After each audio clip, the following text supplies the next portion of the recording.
will stop her. And when the time comes, kill her. Everything and everyone can be corrupted.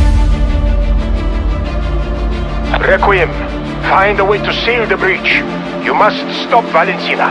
That army cannot be allowed to reach our world.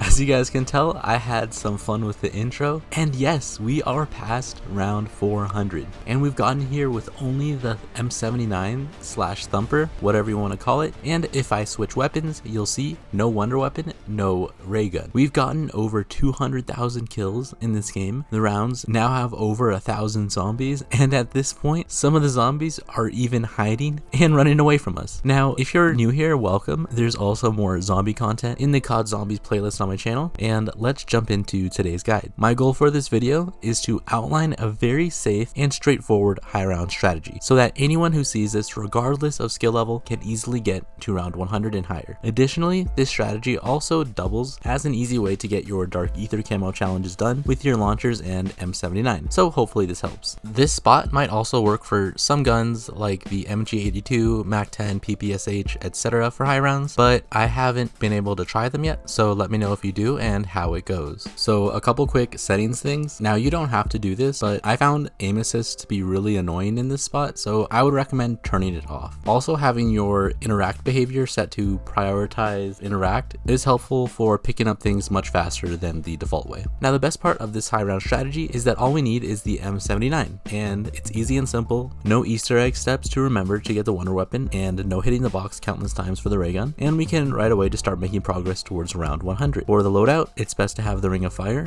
and for perk/skill upgrades, I'll just put up on the screen now the minimum of what I think you need, and I'll explain why later. One of the most important things to do when going for high rounds is to make sure you're saving your self revives. If you keep using your self revives, the cost per revive keeps going up, and you'll end up burning through your salvage way too much. It's also important to understand the correct order to buy your perks, so that when you do get back up, you actually have good perks that can help you survive to buy your other perks back. For example, when getting up, having Speed Cola and Mule Kick is way less useful than having Jug and Stamina up. Okay, so that makes sense. So number one, how can we almost never use our self revive? And number two, how can we know what perks we're going to have when we get back up? So to answer question number one, that's where Quick Revive Tier 5 comes in, which allows us to get back up once we kill a zombie. This is also why Elemental Pop Tier 5 is very helpful, because when we go down, we can just scoot next to a zombie, unload all the rounds that we have, and when we reload, the stun effect will almost always kill a zombie, and we'll be right back up. Now to answer question number two, quick disclaimer, I just started looking into this and how this works, so if I mess up part of this, then someone please correct me, but from my understanding, the order in which you buy perks matters, and the most important perks are the second and third perks that you buy. So let's say in this game I buy Deadshot Daiquiri first, followed by Speed Cola, Mule Kick, Death Perception, and the rest of the perks. After I get down and revive myself, Speed Cola and Mule Kick should be what we have left, and when you get back up, as you can see, those are the two perks that we have left. So obviously Speed Cola and Mule Kick aren't the most ideal to have, and it'd be much better to have something like Stamina Up and Jug left. So buying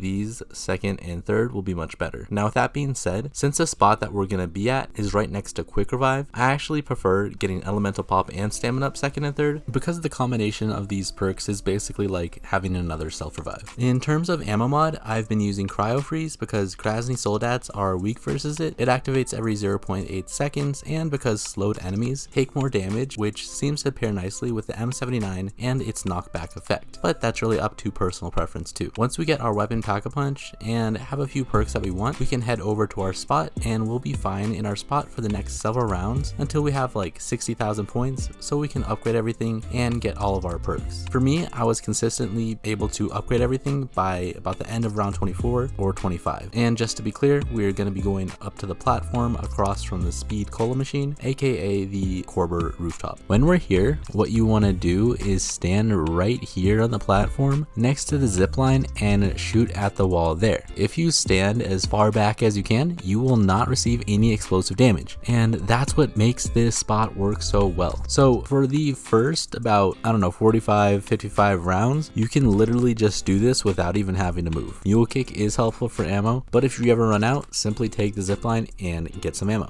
Now let's talk about these higher rounds. So let's say, round 55 and up. At these rounds, if we just stay here and keep shooting the wall, we'll eventually get overrun. So now we have to adjust a little. The M79 at these rounds isn't as effective as before, but if you activate the Ring of Fire, it's still insanely good and almost like a war machine.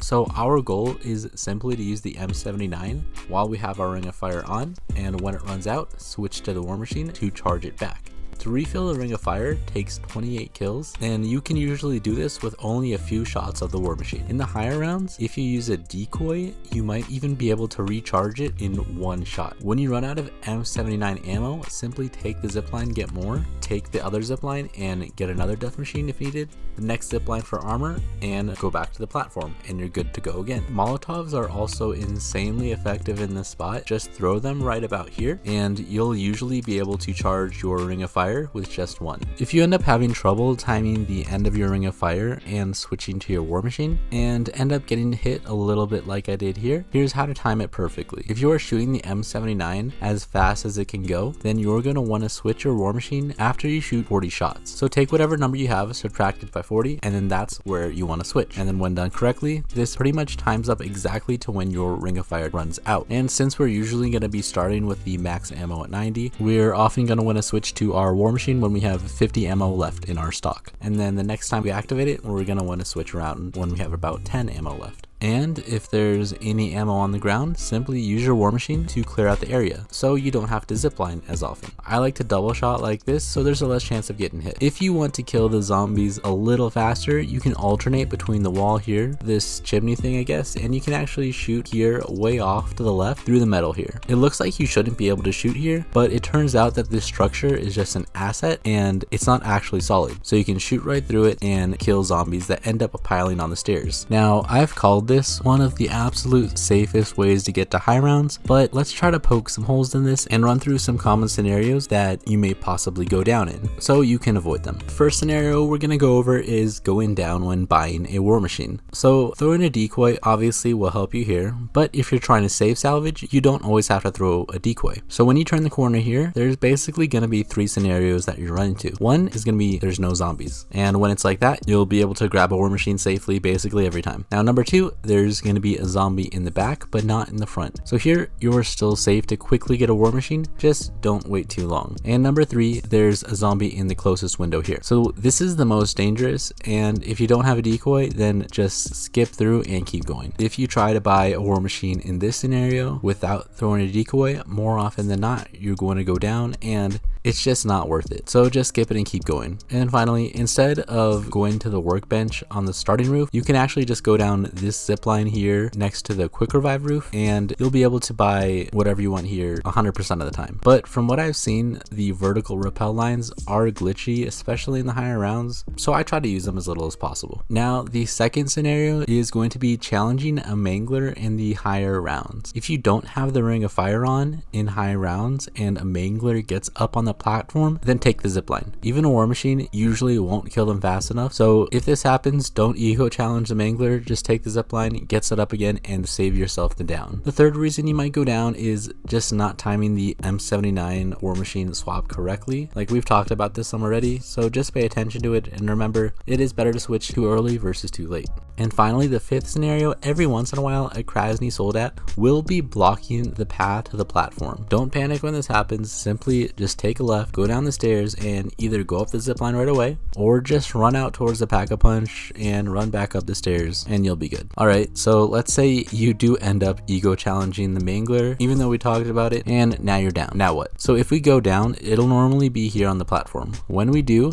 not use self-revive. We want to save this whenever possible. If we wait a few seconds, zombies will always go right about here under the platform.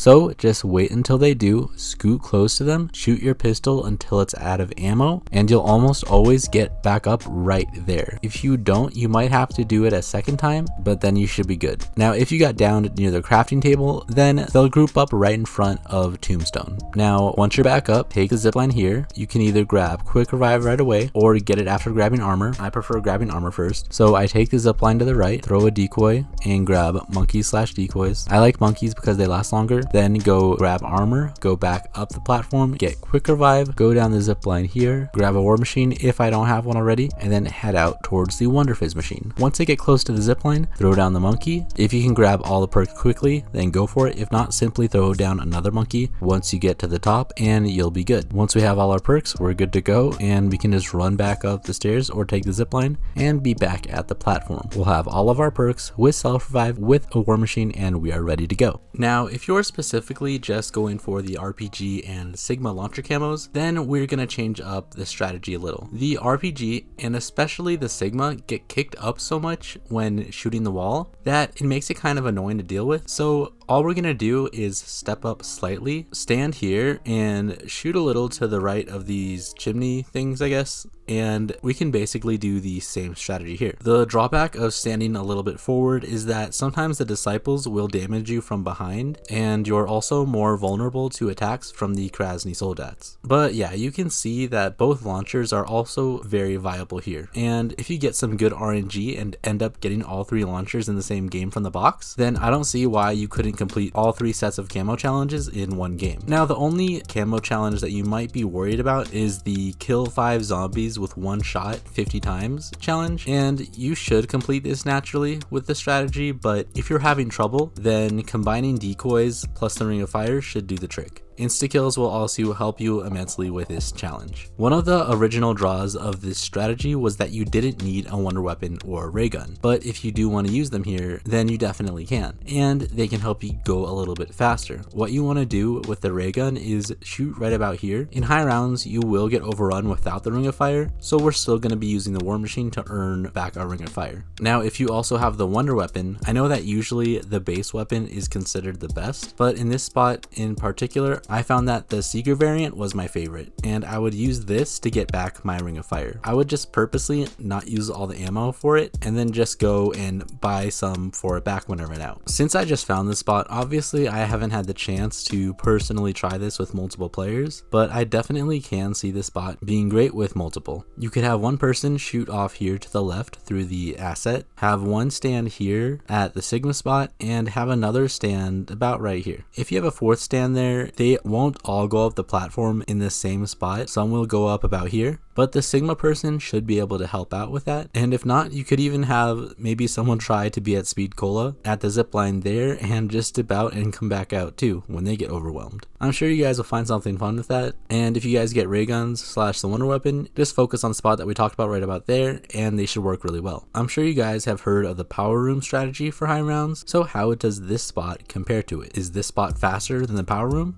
No, it's not. It's not faster. I'm not gonna lie to you guys and say that it is. But I would argue that it is way easier, more simple, and less chaotic, which was the original point of the video. It's definitely not slow either. You're killing them pretty fast. For 100 rounds, I'd say it'd take you about 2 hours and 45 minutes to about 3 hours and 15 minutes, roughly. So if you want to try something new, or maybe you accidentally open the door in the power room, or if the train crashes your game a lot, then this is a pretty fun strategy to try. Now, if this video helped, definitely check out some of my other videos too. It helps the channel out a ton. I'll catch you all next time, and thanks for watching.